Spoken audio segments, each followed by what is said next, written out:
Hello, I'm Will. I'm still working on the guitar, so I thought I'd do a quick update video. The body is currently out drying in the shed. There's going to be some videos about the painting process, so look forward to that. It's not perfect, but I'm pretty happy with how it's come out so far. But I'll go into more detail in that. Lucky people, look forward to that. Hopefully tomorrow or the next day.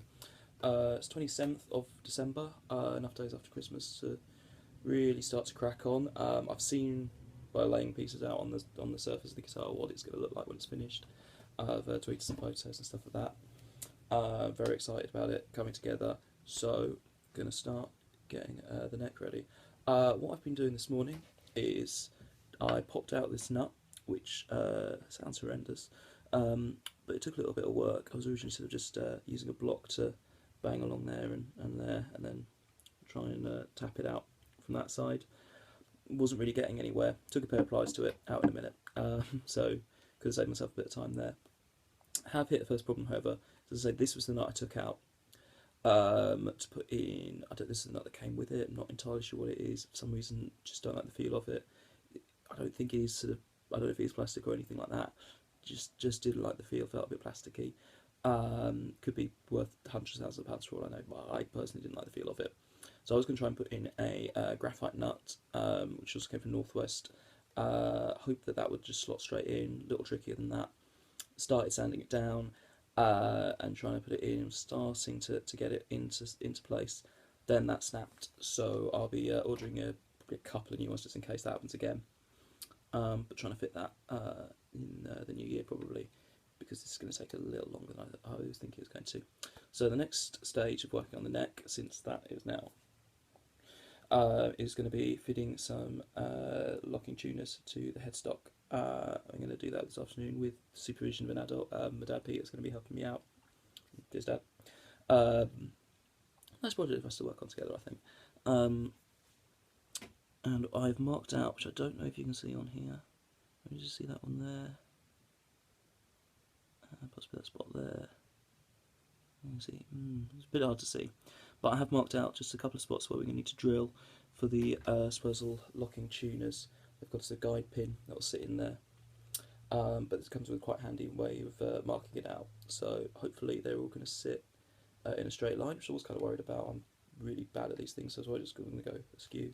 Hopefully, touch wood, as I am, that's going to look real nice. So what will probably happen now is a little bit of a cut, and you'll shoot to me in a minute looking either really pleased with how it's gone or weeping. So which one will it be? Find out now. It went really well. Basically the holes that I pointed out earlier that you couldn't really see, that was the point where I marked out where my dad drilled. Always ask grown-ups to do the tunes for you, but that was really good.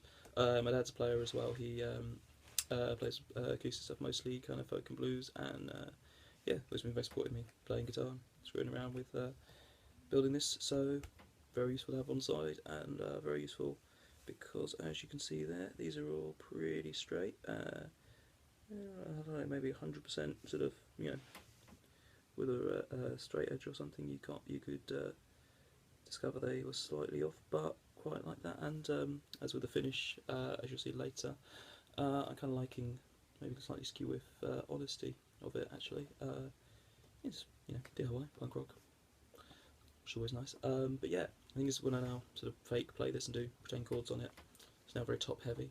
I've done some photos and things where the body is attached to this, or just sort of resting on it, and it still looks great. So yeah, that'll hopefully be there. But it's really good to have a part of this down. It's a shame about the nut being not on there, but or not on there properly. But so I'll get something fitted and a bit of time to while the body dries. I can wait for one to be delivered, get it added on. But yeah, really happy with that. That's the first real thing done off the list. So word on these are Spurzl locking tuners. I'm vaguely just saying the word Spurzl or Spurzl or whatever because I can't find the packet to see exactly what they're called. Oh, they're on the back, and I'm saying it wrong. But these are locking tuners. I hadn't really investigated them actually before I got them, put them on, but thought I'd be interested in getting locking tuners on. Essentially pull the string through, screw this tight so that the string is just pulled into place. You don't need to have it turn around, around. Adds a bit of tuning stability as well, apparently makes them very easy to change strings. So that'll be fun. Haven't got that on any of my other guitars, so thought I might make this a little different. Had thought about putting the drop D tuner on here. Still might at some point in the future, but that would be after the initial ones. Mostly I was thinking putting one on here, but also on the high E as well. I play a lot in recently in a tuning where both E strings tuned down to D. So I thought it might be fun if on this I could just do the, if you've seen a D tuner or whatever, flip, and then you can move between the two tunings. But it doesn't really work on this one because you just do a quarter turn generally to turn that down to D, whereas this will just have to be ages and ages. Can't really get one that moves that much, but something I might look into in the future. Or probably not, because it's not actually that complicated to do. But yeah, happy with that. Later on there'll be string trees added up here, but not going to be able to do that until I've got it strung up, so I can see exactly where it should go. But so for now, tuners, tick, done. Not so much. Later on in the week I'm going to be drilling the holes into here. You can see they're not drilled. That'll have to line up with the guitar body, which I'm pointing to because it's over there, which you can't see, but I can. Yeah, and just so happy with this. Body is still drying out, but I think as of tomorrow that'll be finished, and then a video will go up about that, which will show all the different stages, some of it before I did this, and some of it after. Narrative structure of this is completely falling apart, but I am doing bits of it as I go. Cool, see ya.